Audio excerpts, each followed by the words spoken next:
Assalamualaikum warahmatullahi wabarakatuh.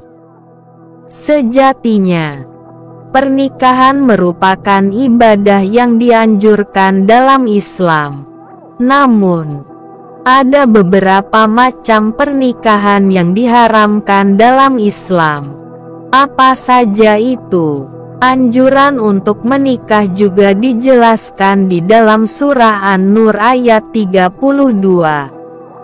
Allah Subhanahu wa Ta'ala berfirman, "Nikahkanlah orang-orang yang masih membujang di antara kamu dan juga orang-orang yang layak menikah dari hamba-hamba sahayamu, baik laki-laki maupun perempuan. Jika mereka miskin, Allah akan memberi kemampuan kepada mereka dengan karunia-Nya. Allah Maha Luas pemberiannya, lagi Maha mengetahui." Terdapat juga anjuran untuk menikah dalam sebuah riwayat. Nabi Muhammad SAW bersabda, "Nikah itu termasuk sunnahku. Barang siapa yang membenci sunnahku, maka dia tidak termasuk golonganku." Hari Muslim. Menikah memang dihukumi sunnah atau dianjurkan, namun dapat berubah jadi haram. Menikah jadi diharamkan apabila seseorang menikah tetapi tidak mampu secara finansial dan besar kemungkinannya untuk tidak bisa menafkahi keluarganya. Selain alasan di atas, ada beberapa macam pernikahan yang menyalahi syariat Islam. Maka dari itu, Muslim wajib tahu dan menghindari pernikahan tersebut. Ada 3 macam pernikahan yang diharamkan dalam Islam. 1. Nikah syikhar. Yang dimaksud dengan nikah syikhar adalah seorang ayah wali menikahkan putrinya atau saudarinya dengan seorang pria dengan syarat agar pria tersebut menikahkan ayah atau wali calon istrinya dengan putri atau saudari pria tersebut dan tanpa membayar mahar.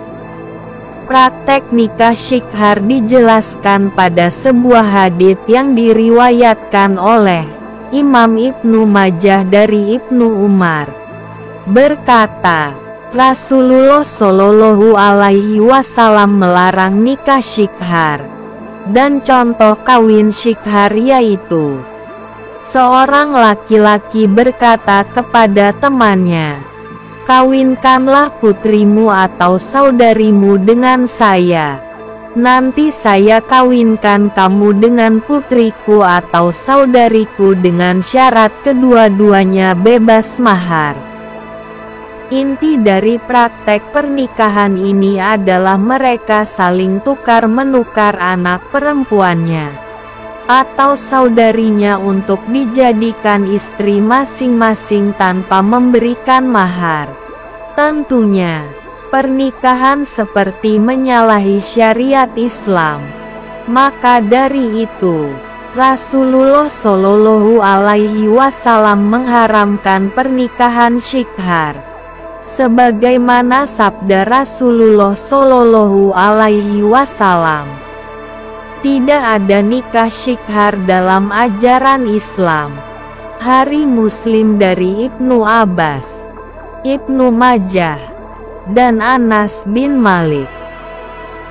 Nikah syikhar diharamkan oleh ajaran Islam karena tidak adanya mahar padahal hukumnya wajib. Istri tidak mendapatkan manfaat sebab pemberian dari pihak suami dimanfaatkan oleh ayah atau walinya, serta anak perempuan tidak dapat dijadikan sebagai mahar. 2. Nikah mut'ah. Nikah mut'ah atau nikah kontrak merupakan pernikahan dalam jangka waktu tertentu yang telah disepakati pria dan wanita. Ketika menyatakan akadnya disebutkan masa berlakunya ikatan pernikahan tersebut. Jika masa berlakunya habis, maka pernikahan itu akan berakhir dengan sendirinya, tanpa memerlukan proses talak. Pelaksanaan nikah mut'ah pun berbeda dengan pernikahan biasa. Demikian juga perceraian setelah pernikahan tersebut berakhir. Wanita tidak mempunyai hak apa-apa, seperti nafkah, warisan, soal nasab, dan lain-lain. Pada awalnya, nikah mut'ah itu diizinkan Rasulullah Shallallahu Alaihi Wasallam saat tahun penaklukan Mekah, dan beberapa hari sesudah itu kemudian Rasulullah Shallallahu Alaihi Wasallam mengharamkannya untuk selama-lamanya. Sebagaimana sabda Rasulullah Shallallahu Alaihi Wasallam yang berbunyi, "Wahai manusia, saya telah pernah mengizinkan kamu kawin mut'ah. Tetapi sekarang ketahuilah bahwa Allah telah mengharamkannya sampai hari kiamat." Hari Ibnu Majah. 3. Nikah muhalil atau tahlil.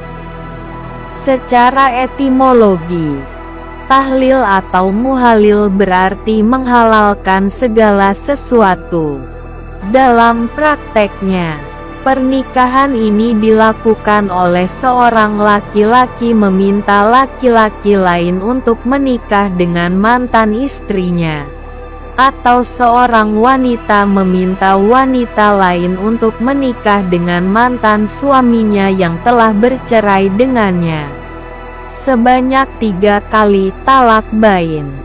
Namun, semua itu dilakukan dengan syarat untuk segera bercerai dengannya, agar dia bisa menikah dengan mantan istri atau suaminya lagi.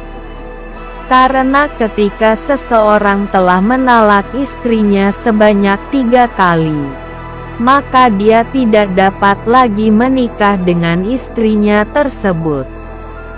Sebuah riwayat yang mengisahkan tentang nikah muhalil, yakni sebagai berikut, telah menceritakan kepadaku Yahya dari Malik dari Al-Miswar bin Rifa'ah Al-Qurazi dari Zubair bin Abdurrahman bin Zubair berkata, pada saat Rasulullah Shallallahu Alaihi Wasallam bahwa Rifa'ah bin Simwal mentalak istrinya yang bernama Tamimah binti Wahab sebanyak 3 kali.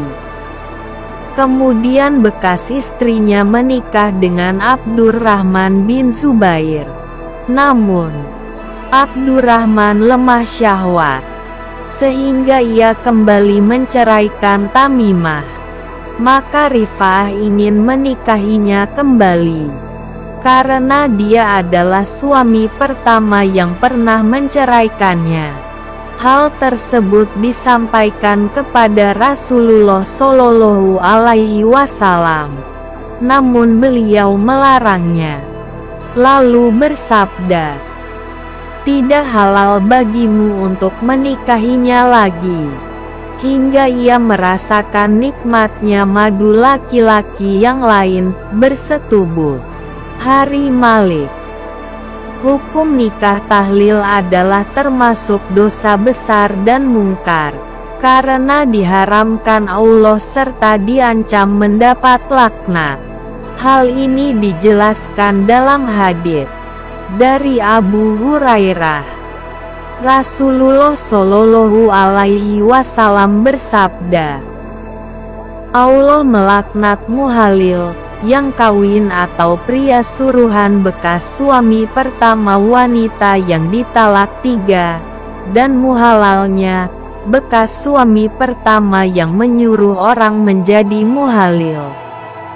Hari Ahmad. Wallahu alam. Wassalam.